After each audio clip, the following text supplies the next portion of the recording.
अभी सुन रहे हो? अरे भगवान, जब कुछ सुनाओगी तभी तो सुनूंगा ना। कैसी बातें किया करती हो तुम। अरे काहे मुंह लटक गया, बताओ मेरी भगवान, क्या हुआ मेरी प्रिय धर्म पत्नी। देखो ना, सबकी बेटियों की शादी हो रही है, पर अपनी बेटी देखो अभी तक बैठी हुई है। अभी तक कोई अच्छा रिश्ता ही नहीं मिल पा रहा है, लड़का ही नहीं मिला। और मैं चाहती हूँ कि मेरी बेटी की भी शादी एक खुशहाल और भरपूर मात्रा में अच्छे परिवार में शादी हो जाए, जो नौकरी चाकरी में लगी हो, अच्छा घर बना हो, खाते पीते घर का हो, अच्छा संस्कार हो, नौकरी भी अच्छी हो, मेरी बेटी कुल मिलाकर खुश रहे उस परिवार में। पर ऐसा परिवार मिल ही नहीं रहा है, बड़े परेशान हैं। अब तुम ही बताओ मैं क्या करूं, सब टोकने लगे हैं। ये बात तो तुम बिल्कुल सही कह रही हो। मेरी भी दिन ब दिन चिंता यही खाए जा रही है कि बेटी के हाथ पीले कैसे करूं। हाँ जी, अब बेटी की उम्र भी बढ़ती जा रही है और समय भी बीतता जा रहा है, पर हम कुछ नहीं कर सकते। जिन रिश्तेदारों से पूछते हैं वो ही मुकर कर चले जाते हैं, बोलते हैं खाते पीते घर में कर दो। अब बताओ, अपनी एक बेटी को कैसे खाते पीते ओनली घर में कर दें? अरे नौकरी चाकरी हो उसके पास, अच्छा घर परिवार हो, कुछ तो हो उसके पास धन दौलत, नहीं क्या खाएंगे हैं? तुम चिंता मत करो, अपनी बिटिया पढ़ाई कर रही है, देखना एक दिन वो नौकरी करके मानेगी, उसकी जॉब लग जाएगी ना, तो अच्छे अच्छे पीछे पीछे घूमेंगे लड़के वाले। जब तक बहुत ज्यादा समय बीत गया होगा। रूही के पापा, आप समझते नहीं हैं, ये समाज है, यहाँ अपना नहीं दूसरों का पहले देखता है। अपनी बेटी को बैठाए रहे कोई दिक्कत नहीं, लेकिन अगर हमारी बेटी बैठी हो ना तो उनकर सर में झूलती रहती है। अगर उन्हीं से पूछ लो कि कोई रिश्ता अच्छा बता दो तो बताने के लिए भी तैयार नहीं होते हैं। ये भी बात सही है, तुम चिंता मत करो। मैं अपने रमेश से, दोस्त है मेरा, वो अधिकारी रैंक में है, उससे ही पूछूंगा कि कोई लड़का हो तो बताओ, तुम्हारी नजर में हो। तुम चिंता मत करो। देखो जल्दी ही बात करो, और मैं चाहती हूँ इसी वर्ष मेरी बेटी के हाथ पीले हो जाएं।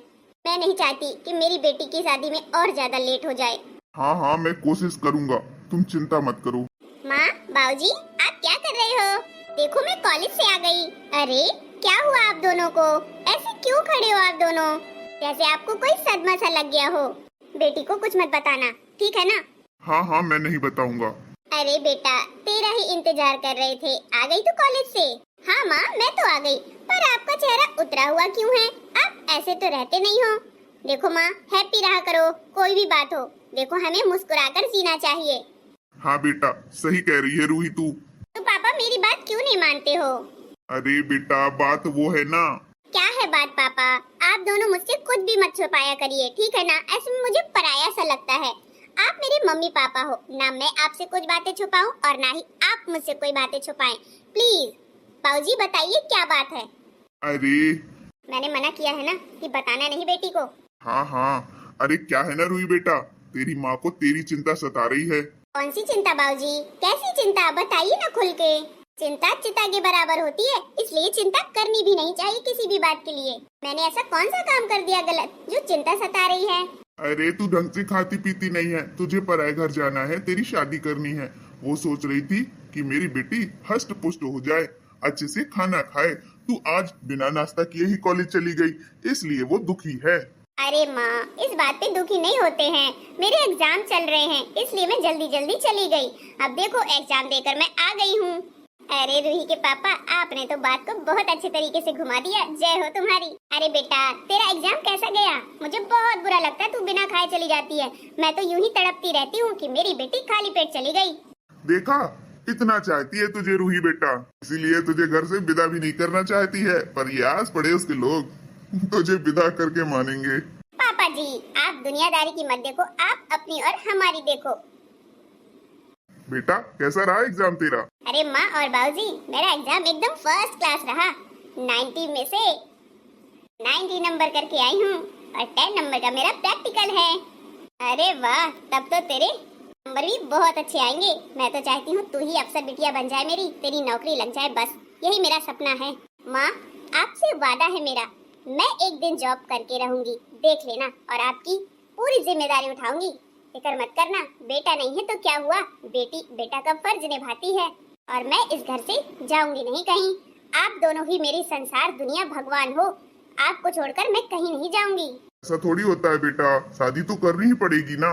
देखो राजा भी अपनी बेटी को नहीं रख पाया अपने घर में, तो फिर हम किस खेत की मूली हैं। माँ, बाबूजी को समझा लिया करो, मैं जा रही हूँ खाना खाने। आ जाओ सब लोग खाना खाते हैं साथ में। हाँ तू चल हम आते हैं। देखा हमारी बेटी कितनी होशियार है, होनहार है। खामखा तू चिंता करती रहती है। अरे देख लेना, इसी साल उसकी नौकरी पक्की है। हाँ मुझे भी लगता तो यही है कि उसकी तो नौकरी लगेगी ही लगेगी, क्योंकि वो जिस कदर मेहनत कर लगन से पढ़ाई कर रही है ना, तो एक दिन तो वो जॉब कर ही लेगी। हाँ तो अब मत उसकी चिंता करना। ठीक है जी, जो भी मुझसे पूछेगा उसको मुंह तोड़ जवाब दूंगी। ये विमला की बेटी को देखा है, 29 वर्ष की हो गई है और अभी तक पढ़ाई कर रही है। अफसर बनाना चाहती है, ये नहीं कि हाथ पीले कर दे अपने घर को जाए बेटी। पर देख लो उसके रुआब, उसके माँ बाप तो एक भी चिंता नहीं करते हैं। मोहल्ले में कोई लड़की नहीं बची है, पर उसकी देख लो एक भी सिकन नहीं है चेहरे में। हाँ बेटी जात है, जल्दी ब्याह कर देना चाहिए। घर में बैठाए रहने से क्या फायदा, एक न एक दिन तो शादी करनी ही है। और जॉब अभी लगनी होती तो लग जाती अभी तक, अब क्या लगेगी पता नहीं क्यों नहीं कर रही हैं। भगवान जाने, ना पसंद कर रहा होगा लड़का, ना कोई ढंग का लड़का मिल रहा होगा, इसलिए बैठी है अभी तक। वो तो सरला आ रही है, चुप रहा। अरे बड़ी बातें शातें चल रही हैं, क्या बात है? अरे हाँ ऐसे ही टाइम पास कर रहे थे। तेरे यहाँ प्याज होगी क्या? मेरी बेटी बिना प्याज के खाना नहीं खाती है और आज ही खत्म हो गई है। अरे जी आज ही तो मेरी भी खत्म हो गई। अभी मार्केट जाना है मुझे शाम को, तब दे दूंगी। अरे शाम को देना क्या, चाय डालूंगी मैं तेरी? अभी मेरी बेटी खा रही है, उसके लिए लेने आई थी। चल ठीक है कोई ना, मैं मार्केट से ही ले आती हूँ। अरे इतनी तपती धूप में अपनी बेटी के लिए प्याज लेने जा रही है, ये कौन सा तरीका है? मैं चाहती हूँ मेरी बेटी मन पसंद का खाना खा ले, जो भी खाना हो मैं तुरंत उसको ला कर देती हूँ। इतना भी खोपड़ी में नहीं चढ़ाना चाहिए अपनी बेटियों को। हाँ आखिर है तो पराया ही धन ना।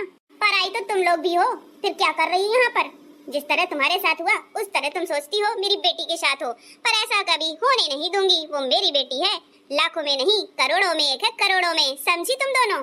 और मैं अपनी बेटी को क्या खिला रही हूँ क्या नहीं खिला रही हूँ उससे आप दोनों को कोई मतलब नहीं है। मैं सर पे चढ़ाऊं या सर पे नचाऊं या गोद में लिए रहूं, उससे आप दोनों को लेना देना कुछ भी नहीं है। वो मेरी बेटी है, मेरी औलाद है, मैं चाहूंगी जैसा वैसी रहेगी। तुम लोग कानाफूसी करना बंद कर दो, क्योंकि आप दोनों के चक्कर में मैं पढ़ने वाली नहीं हूँ। देख लेना कुछ ही दिनों में मेरी बेटी की नौकरी लगने वाली है, फिर मुंह तोड़ जवाब मिल जाएगा। ऐसा तमाचा लगेगा ना चेहरे पे सबके कि पता ही चल जाएगा कि मेरी बेटी की शादी अभी तक क्यों नहीं हुई। यही चर्चे करते रहते हो ना तुम, अभी भी यही चर्चे कर रहे थे, मुझे सब पता है। अरे इसे कैसे पता चल गया कि हम इसी की बेटी के बारे में बात कर रहे थे? लगता है इसने सुन लिया पीछे से आके। हाँ मुझे भी लगता है।